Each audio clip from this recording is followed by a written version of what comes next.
From religion to wrestling, gumbo to grits, politics to poetry, and all things Southern in between, this is Take on the South. Produced by the Institute for Southern Studies and hosted by the College of Arts and Sciences at the University of South Carolina, Take on the South examines the highs and lows of the American South, examines the truths and fictions of the country's most distinctive region, and picks the brains of some of its most accomplished students. To understand the South, you need to take it on, and that's what we'll be doing. Join us as we take on the South.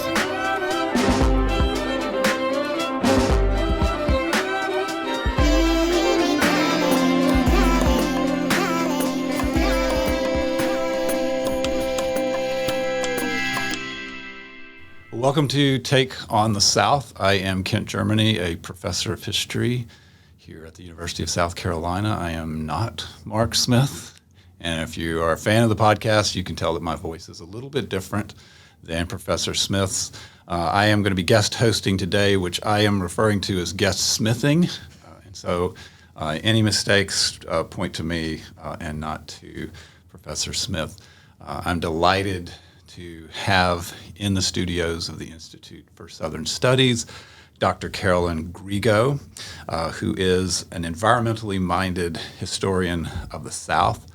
She is an assistant professor of history at Queen's University in Charlotte, North Carolina. She holds a PhD in history from the University of Colorado.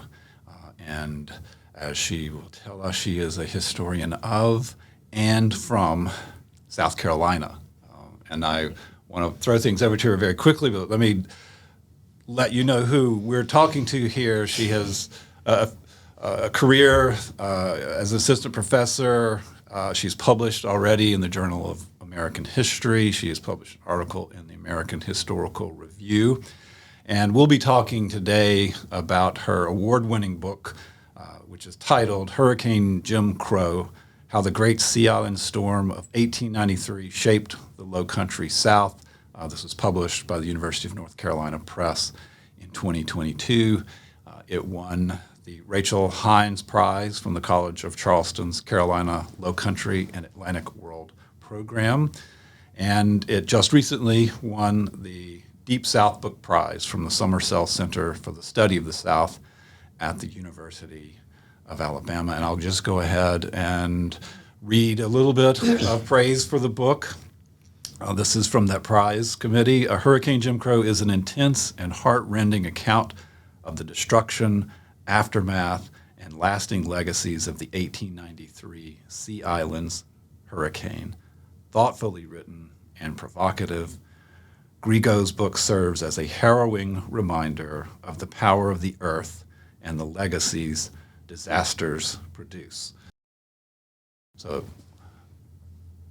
we're going to have something that's not a disaster today.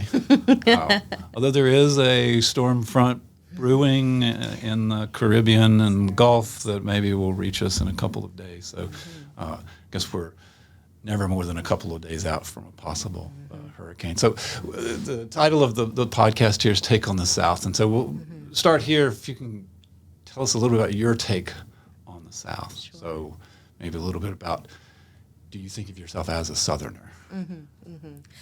Sure. So I grew up in Columbia, and despite writing my book about the Low Country, the Midlands is very much, where I call home.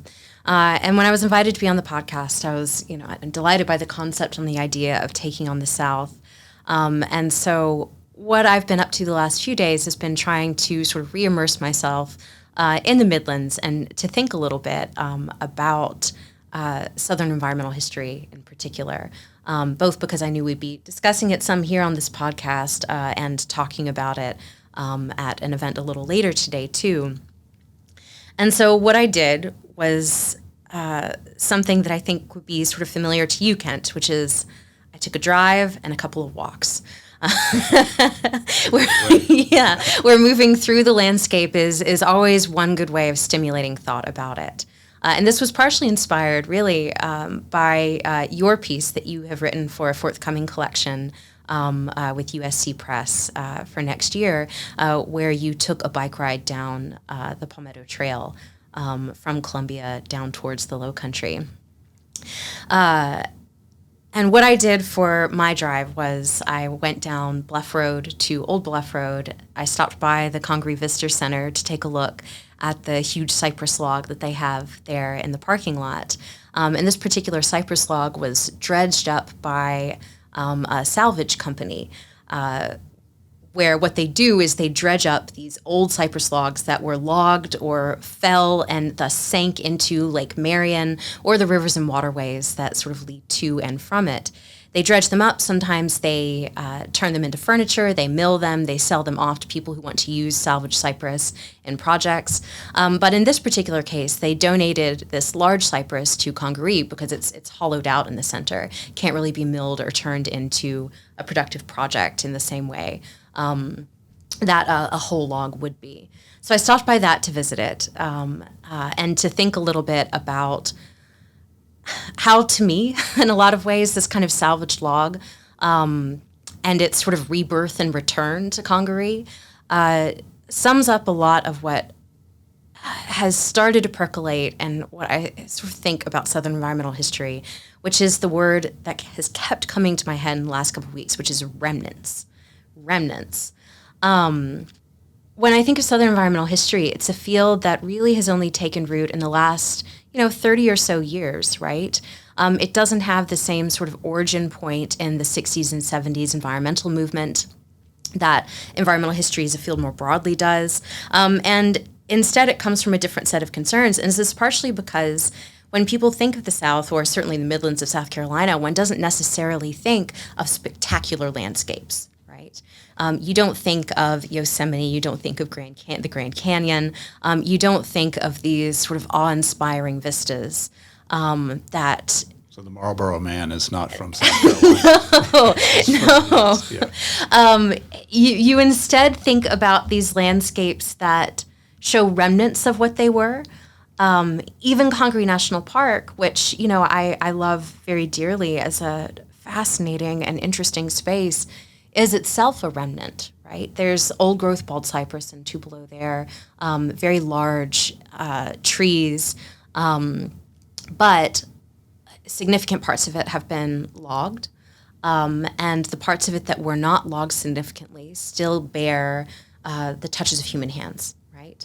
Whether through enslaved workers who engaged in, a certain scale of agriculture there, or enslaved cattlemen who, chased cows and pigs through the swamps in the 1800s. There's something about cattle mounts. Yes, there are cattle mounds there too. Yes, some of which were built on old Native American mounds and shell rings as well. So when I think about Southern environmental history and when I think about what these sort of Southern landscapes mean, I think about how we have to consider what remnants mean and how history has sort of accreted on the landscape, how visible the human influence is on these landscapes, and how you don't necessarily look for, nor should you necessarily need to find pristine nature, so to speak, there, right? You can find beauty and many points of interest, but you're not necessarily going to find something that's pristine. But that, to me, I think is part of what makes it so fascinating, and part of what makes it, I think, meaningful, especially for us historians. So is environmental history, particularly if you think about the South, is it more hidden than other histories? I suppose it depends on what your lens is, right? As you drive through places like Lower Richland County, you don't necessarily see what you would think of off the top of your head as nature in a way. But once you begin to think about what nature could look like, perhaps you see it everywhere, right? You see some very well kept up homesteads of folks who have lived there for many generations. But you also see places where, homes have been moved out of, and so you see greenery retaking those houses. You see scrubby new pine lands growing in where there might have been a clear cut a decade or so ago. You see other ways that nature sort of regenerates and interacts with these more human spaces in Southern landscapes, I think. So I'm wondering about Congaree National Park. So your life experience, in some ways, is in tandem with the development of that as a national monument and a national park. So it becomes a national park as you're growing up. Yeah. How do you? So you spent a lot of time at Congaree National Park Yes. growing up, and you've now spent a lot of time being a Southern environmental historian. How does going back to Congaree as a professional historian that's trained to see things, how does that park look now? I feel like in some ways I trained myself to see as an environmental historian by visiting Congaree, if that makes sense. I think that the development there is very much, as you said, occurred sort of in tandem. This was because some of the places that you can go visit in Congaree mean you can't ignore what the human history has been. So, for example, if you go and visit some of the pine forest along the bluff edge, there are old homesteads littered all throughout that. And you can see it in a multitude of ways. In some cases, it's because, some of these homesteads have collapsed and you can see the lumber and so forth there. In other cases, it's smaller traces. So my dad always points out how if you see, my dad is an environmental advocate who has spent a great deal of time in Congaree. If you see, for example, a clump of daffodils or other bulb flowers in the park, that signals that there was likely a homestead nearby before the park itself was developed. So it's interesting to visit these landscapes and you see those traces of it, right? This evidence of human habitation. And that's not even to mention all of the old stills that you can see throughout the park landscape. It seems to be some of the most popular things. Yes, oh yeah, people love to see the old liquor stills, whiskey, moonshine stills throughout the park too. So yeah, I feel like that sort of trained me in a way. Going through these southern landscapes with their remnants of both nature and human habitation certainly helped to shape me as an environmental historian. So there's this notion that I've been thinking about a lot of how some of the beautiful spots in the South are next to some of the trashiest spots, and how you have, in Southern life, there's this sacred and profane that often exists in the same space. And I'm wondering, how do you see that? So you have this beautiful Congaree Park, but then there are these other remnants of American life that are there that probably will outlast us, think about all the plastics and the trash. And things. I mean, certainly there's plenty of literal trash in Congaree, both the stills, right, which are sort of moldering and flaking and rusting away there in the park. At the old homesteads, you can find detritus. You find, once we found a glass container with Pond's on the bottom, so a bottle of Pond's cold cream, from the 20s or 30s or whatever, out there in this national park from people who had lived there long ago. But I also think about this too, where, I continued my drive, and this involved driving. Continued going down Bluff, turned right onto Highway 601, and then took that series of bridges and causeways over the floodway, the floodplain, and of course the Congaree River itself into Calhoun County. And along that stretch of Highway 601, which cuts through park lands, there's an immense amount of trash. All along the roadsides, people have flicked their cigarette butts out the window. You see cans. You see animals that have been killed by careless motorists. You see old tire parts from people who've blown their tires out as they were driving. You see all of this as you move through what is ostensibly, a national park landscape, basically. And I think that description, sacred and profane, is absolutely sort of a duality at the heart of this. And it's very visible. You can't ignore it, really. When you ask about how do you see these landscapes, I mean, really, you just have to open your eyes and look. That's the thing about it, is I don't think it's necessarily hidden so much as it is unable to be ignored. It's so obvious when you drive through it. I think of the Mary Oliver line, I know how to pay attention. Yes, yeah. And I think that's something that really strikes me about these southern landscapes and what marks southern environmental history is that I suppose, if what you're looking for, if you're looking for something that isn't there, then, maybe you'll miss the kind of obvious way in which nature and humans have sort of lived and worked alongside each other on these southern landscapes. But yeah, I don't think it's too hard to miss if you just open your eyes a little bit, really. So think about southern environmental history and the human attempts to master nature or control nature and how terrible humans are at that ultimately. Yeah. It's often a history of failure of humans to adequately control nature. And thinking of the Congaree and all of those giant trees that were blown down from Hurricane Hugo. Yes, yeah. It's your book clearly shows us the power of the natural world to reshape the way human beings exist in landscapes. And so I'm wondering if you could take us back to August of 1893 and feel the wind shift a little bit and then start to get a little bit more humid, and tell us about that storm. Sure. So this is where I find some of the historiographic framing around disaster history a little bit tricky for me in some ways.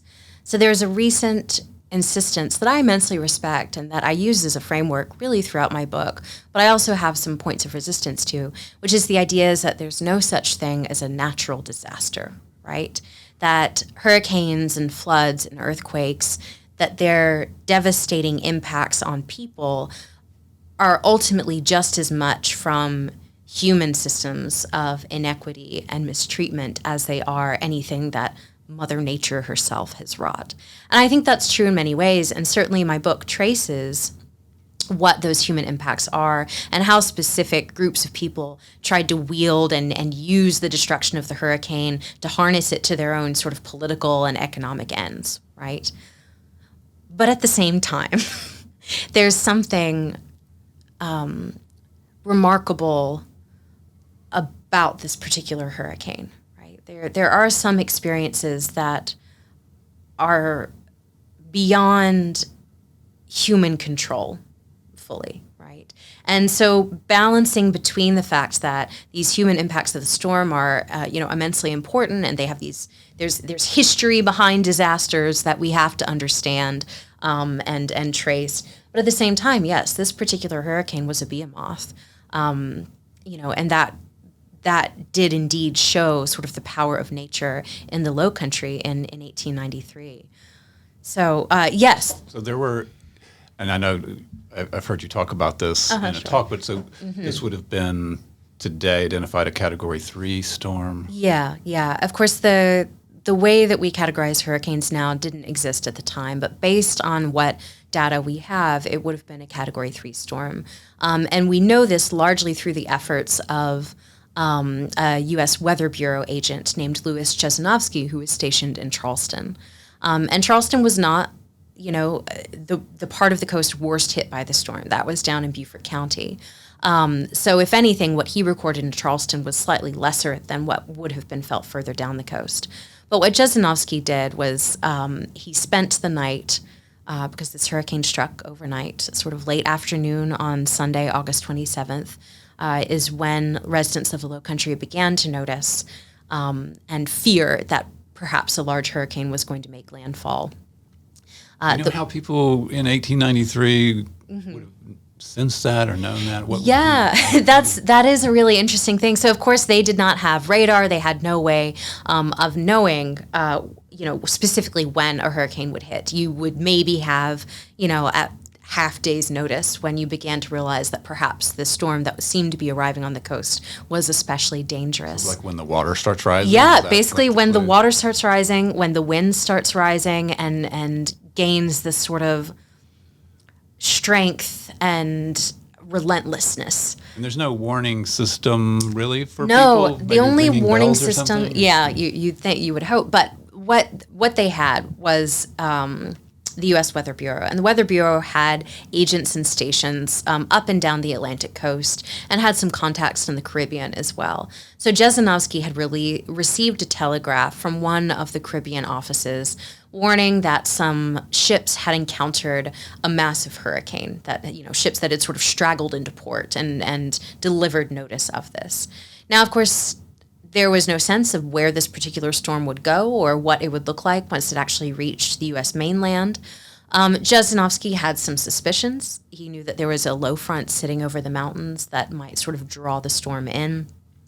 But Chesanovsky also only had access to Charleston. So he hoisted a flag on the top of his office building, which was on Bay Street in Charleston. warning Charlestonians that there might be an incoming gale. But that was the extent of it, and that's just peninsular Charleston, right? That's not anybody on the islands. There was no real way of getting communication out to the Sea Islands, certainly not necessarily sort of, down to, places like St. Helena Island, further down the coast, Hilton Head, and so on. At night? Yes, it did. So that's the other part of it is not only did people have essentially no warning, but this also struck at its worst at night, right? And this particular hurricane was huge. Hugo is actually a pretty good sort of analogy for what the sort of size and strength of the storm would have been. As far as I can tell, the storm... Hurricane Hugo is about a century after. Yeah. Hurricane Hugo, almost exactly just shy of a century afterward. The storm surge was approximately the same, anywhere from 12 to 20 feet of water inundating the low-lying parts of the coast. Jesnowski in Charleston records 125 mile per hour winds. But again, it could have been higher further down. We just don't have those particular records. And the sort of diameter of the storm, too, was immense in the same way that Hugo was, stretching across several hundred miles. This storm, though, yes, strikes at night and also brought with it what a number of observers referred to as a tidal wave. Now, this is kind of tricky, and this is where sort of parsing historical records became one of the kind of challenges of this. So people perceived the storm surge coming in as... I guess many of the records that somebody might have had would have in the water, maybe got washed away, or recording it after. Yes, but a night that terrifying and that frightening certainly would have heightened their impression of the impacts of the storm, right? And so James Henry Rice, who is a prominent South Carolina naturalist and landowner, dismissed these reports of the tidal wave. And he said, well, what really happened is this storm was so huge, and it struck at high tide, too. This storm was so enormous that it essentially prevented the two previous high tides from going out again. So it sort of dragged with it 3 high tides onto the coast, and that's what led to such an enormous storm surge. And water did rise very quickly, and again, grew to such depths on places like Kiowa Island and St. Helena and Edisto and other places along the coast that people felt of it as a tidal wave, even though, of course, it wasn't really, right? So yes, it hit in the middle of the night. It had these high winds. It carried with it the force of the ocean behind it. It was a frightening experience. Somebody experiencing this, obviously we don't know, right? But you've studied this. I mean, what could it be like to be in 1893? There are no street lights. Yeah. You just hear wind and things falling. I mean, what was it like from the experiences that you have collected in your book? Fortunately, there are quite a few, and I think I'll refer specifically here to one from the sheriff of Beaufort County, who is an African-American man. He might have been the only black sheriff in the country at that time.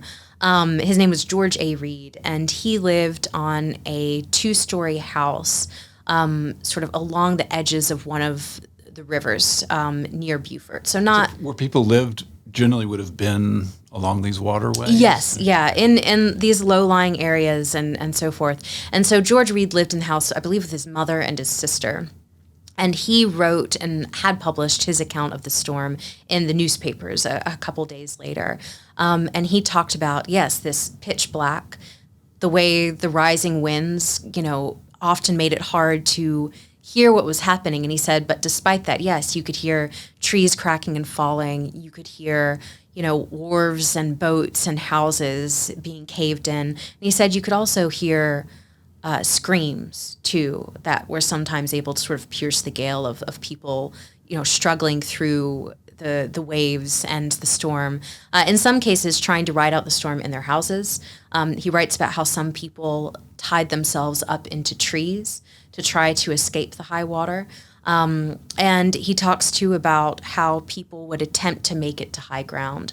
And this is repeated in a number of accounts, too, where very frequently people had an understanding of which places on islands were a little bit higher than others. The high ground in the low country. Yeah, exactly. High ground in the low country. And so trying to make it to those houses that might be on slightly higher ground was certainly something that many African Americans, especially on these low-lying areas, whether along rivers or on ocean-facing islands, would attempt to make it to these homes. But that, of course, too, was incredibly difficult because of the high winds, because of the lashing rain, and because of the incoming storm surge. So in trying to make it to safety, people would often perish in pursuit of that, too.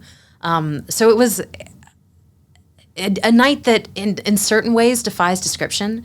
You know, I talk about the night the hurricane hit in chapter 2 of my book, and I rewrote that chapter probably 10 times between, writing it for my dissertation in 2017 and the book coming out in 2022. It was very hard to try to capture and to do any kind of justice to what that night must have felt like, because there are a significant number of accounts of the night of the storm.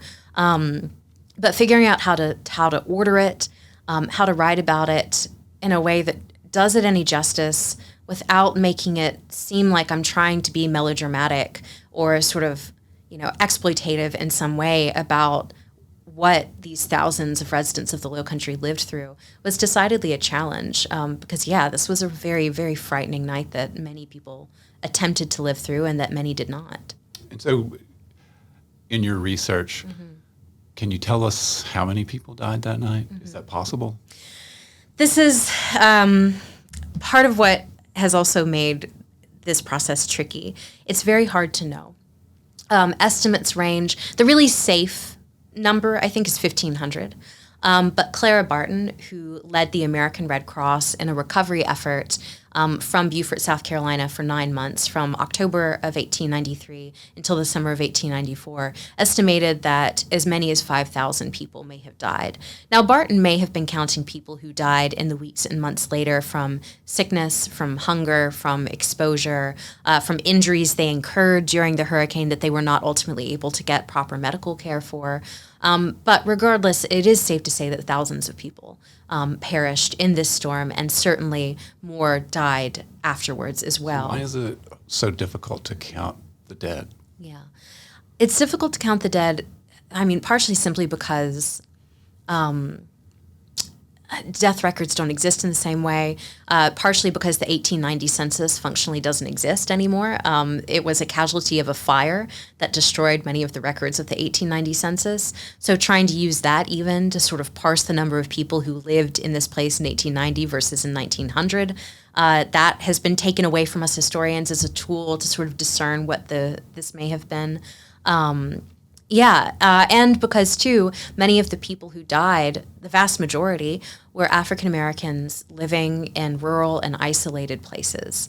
And their families or family members who may have survived may not have been able to record or log their deaths with authorities in a way that would leave a record for us historians to count today, too.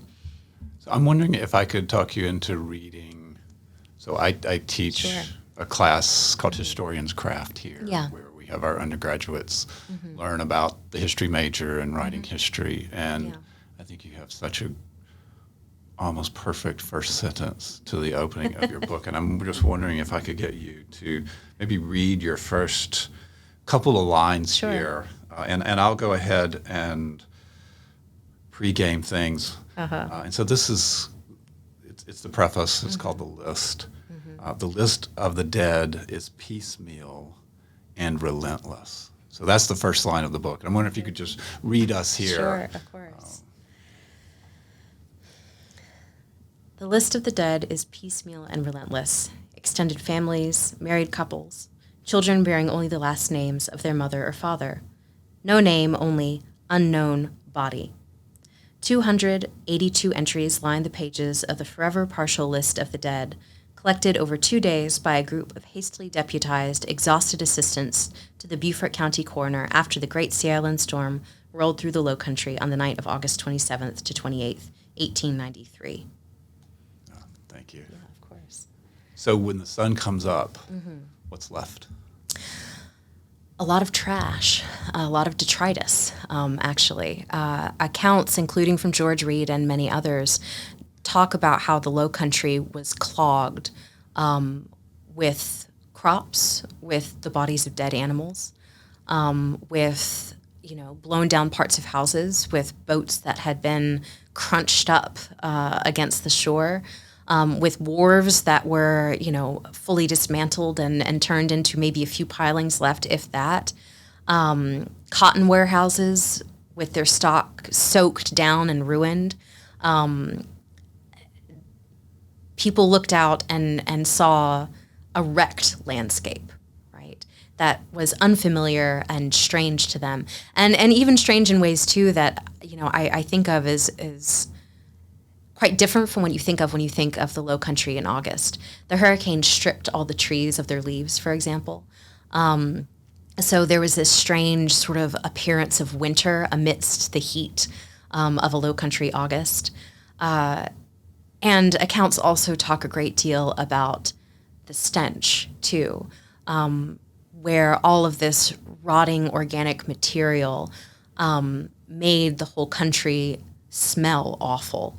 And all of this, compounds the trauma that, of course, many people were feeling as they emerged from their houses or remained of them or climbed down from the trees where they had lashed themselves or tried to sort of fight their way out of whatever sort of floodwaters surrounded their homes. It was a scene of just utter and catastrophic devastation on a scale that is difficult for me to imagine. And I think that's difficult to really fully grasp, too. And it assaulted people in all of their senses. George Reed, the Beaufort County Sheriff, talks about how by morning everybody became a grave digger. And one of the main things that people did as soon as they got up was tried to locate other community members, family members, and loved ones to see if they had survived or not. And if they hadn't, then everybody took on the responsibility of trying to find the dead. And many of them might not necessarily have been reported to the Beaufort County coroner. They might have been buried as quickly as possible. Not many tombstones or markers. Exactly. There are a couple sites I know of for sure in Beaufort County that likely contain mass graves from the hurricane that are not marked in any way. Eustis Plantation, for example, on Ladies Island, was a place where I believe 54 people drowned and were buried in a mass grave just a few feet deep.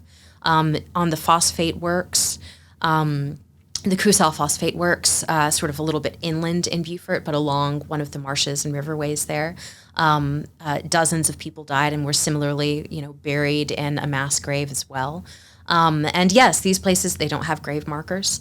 I don't know that those deaths were necessarily ever reported to the coroner. I certainly know that the Eustis Plantation ones, I don't think appear in the coroner records of that list mentioned there. These hidden sites of consecration that we may never know about. Yes, yeah. And I mean, some of them may even be, eroding into the ocean at this point too, because they were often sort of right along the edges of these waterways, which are themselves, quite mutable by nature, but of course are only growing more submerged as the years go by with sea level rise in the Low Country too. So I'll take some liberties with the argument that you make in your book. Sure. About think about remnants here. So we've been talking. So is Reconstruction one of the things that's also destroyed in this? Is Reconstruction, the remnants of Reconstruction, part of what is at stake here in the aftermath of the storm? Absolutely. So Beaufort County is indeed one of those remnants of Reconstruction, right?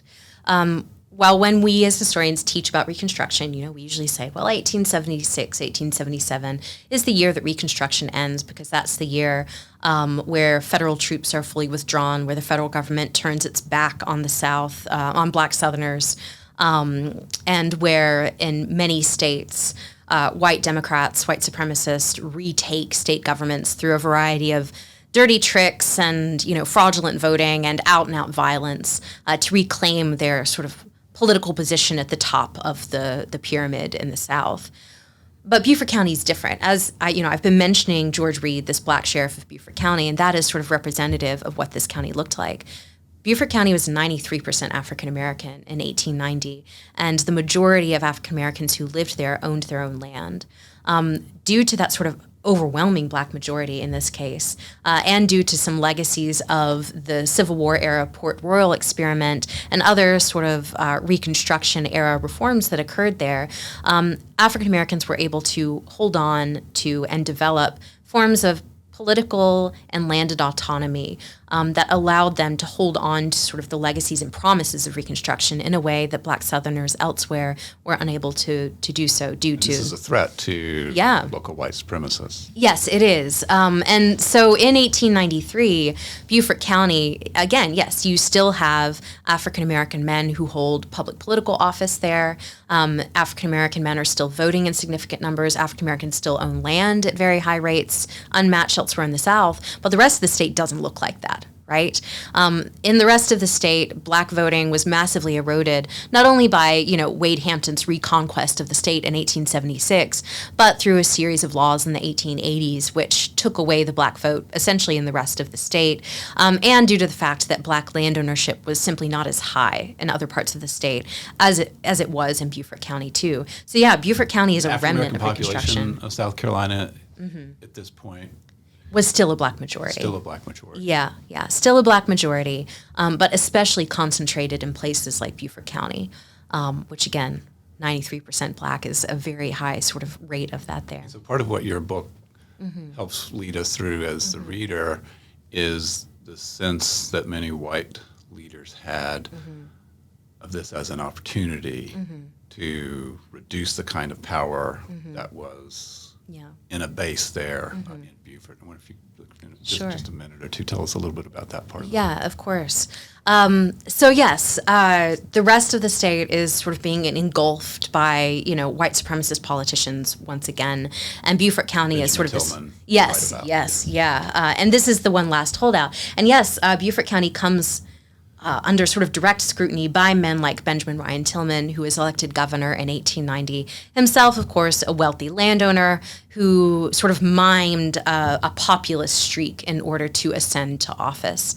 And places like Beaufort County immensely frustrated him because he saw the black majority in the Low Country and in Beaufort County in particular as a threat to white supremacy in the rest of the state. So both in the aftermath of the hurricane and in subsequent years, Tillman and other white politicians, even those he sometimes clashed with on other topics, really take aim at the Low Country's black majority. For example, you have a former mayor of Charleston who essentially says that, well, if the hurricane killed a large number of black residents of the Low Country, then, at least that reduces the black majority some so that it can be an easier process of retaking the state for white supremacy. So you have a number of white landowners and politicians who view the hurricane as an opportunity and who see the destruction that it wrought against black residents of the Low Country is something that could, for them, have a positive, so to speak, outcome in the retaking of the state for Jim Crow. So yes, Tillman takes aim at the Low Country, and you see him direct a great deal of virulence, especially in the years right after the hurricane, towards arguing that black residents of the Low Country need to be cleared out. That as long as there is that stronghold of black population there and black land ownership there, South Carolina can never really be safe for white supremacy. And this is echoed by a number of other landowners and politicians afterwards. Do they argue that there's a misuse of the land by the African-American landowners? Yes. So in part 3 of the book, I dive into this some where Tillman and the Gonzalez brothers, who operate and owned the state newspaper, the monument here, in Columbia, right off campus. Yes, and others who they write about the hurricane and they write about the destruction of the hurricane as creating a potential sort of opportunity for clearing out the rest of the black majority. This is also echoed by Harry Hammond, who is another sort of political scion of the state and a prominent agricultural policymaker. So Tillman, Gonzalez, the Gonzalez brothers, and Hammond all sort of develop this argument in the wake of the hurricane, that the hurricane in certain ways sort of presents a potential opportunity for truly sort of reclaiming the Low Country from its black population and reclaiming the Low Country environment too for the use of white farmers who could subsequently move in if African Americans are cleared out of this region. Because with the idea is if the low country environment was remade through drainage and through reclaiming it through these agricultural practices and through clearing out its black majority, it would become this sort of new fertile Eden upon which Jim Crow in the state could sort of flourish for whites. So your book explores this recovery process. You talk about the Red Cross. Yeah. I just checked the cost of your book. It's about $20 to get the paperback, and so it is a rich piece of writing and a rich piece of research. I'm wondering here at the end if I can do something unfair as a historian and ask you to leap forward a century, or maybe a little beyond a century, and tell us how the Low Country maybe was different when you get to Hurricane Hugo, and how the Low Country is different today in terms of how its land is and who lives there and that sort of thing. Sure. So, of course, one thing I argue in the book is that the hurricane essentially helps along the process of preparing the Low Country for its corporate development that really begins to kick into gear in the mid-20th century. So the hurricane hurries processes of black out-migration from the Low Country. It exacerbates the economic depression there too, where there's not really sort of an economic path forward after the hurricane because it wrecks rice, it wrecks cotton, it wrecks phosphate. And so the region sort of lapses into this economically depressed state for decades. And with the population reduced and with there being no sort of viable agrarian economic future, this land sits fallow. And after World War II, of course, there's a renewed interest in building vacation homes and in sort of experiencing this coastal southern nature anew. And with that, you have a newly rooted interest in developing the coast for tourism and for vacationers, predominantly white, of course, right? And so by the time Hugo blows through in the late 1980s, it's a very different sort of pastiche of a southern landscape than it is in 1893, where alongside the significant number of African Americans who continued to live on the coast and still owned plots of land there, you have had a significant number of them sort of pushed out by rising property taxes and real estate prices too. And so many of these very vulnerable pieces of land that had once been the home of African Americans are now the sites of multi-million-dollar beachfront houses, right, owned by fairly wealthy people. And so that's an interesting kind of reversal from 1893, right, whereas places like Kiowa Island were highly undesirable as a place to live for the white elite because it was so low-lying and, vulnerable to the vagaries of Mother Nature.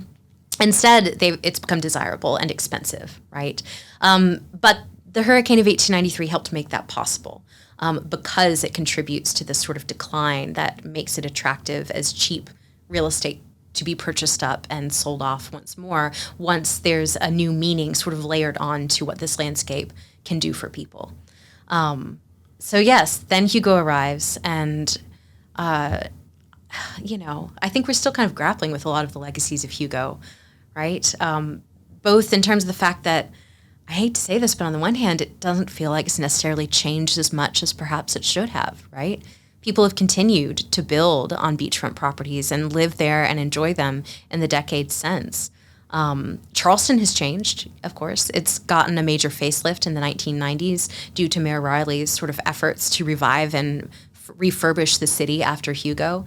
But as always, one of the kind of difficult things about Southern history and Southern environmental history is what lessons have people really learned and internalized? And do we actually see any structural changes around us due to these these catastrophes that we keep undergoing over and over again cyclically?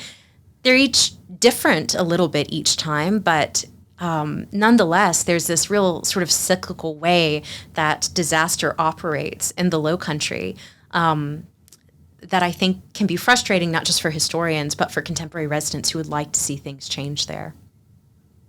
But there's still live oaks, and there's still Spanish moss, and the wind comes off the ocean. And so even though human beings are there, there's still something else operating. Yes.